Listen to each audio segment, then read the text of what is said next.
Assalomu alaykum aziz obunachilar, kanalimizga xush kelibsizlar. Bugun sizlarga ajoyib keks retsepti bilan bo'lishmoqchiman. Judayam mazali va duxovkasiz tayyor bo'ladi. Bizga kerak bo'ladi 2 dona tuxum, 5 osh qoshiq shakar, 1 stakan sut va yarim piyoladan kamroq o'simlik yog'i solamiz. Unimizni elakda o'tkazib olamiz.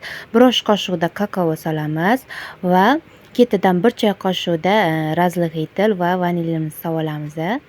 Va massamizni yaxshilab vinchik yordamida aralashtirib olamiz.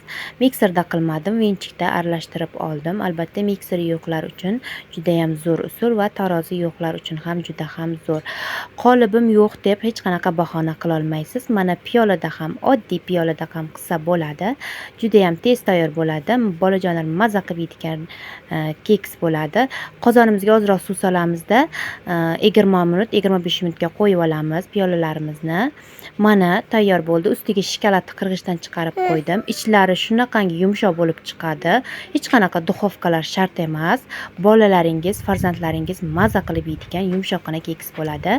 Siz ham albatta tayyorlab ko'ring. Yoqqan bo'lsa, yaqinlaringizga ulashib, bir dona like tugmachasini bosishni unutmang, azizlar.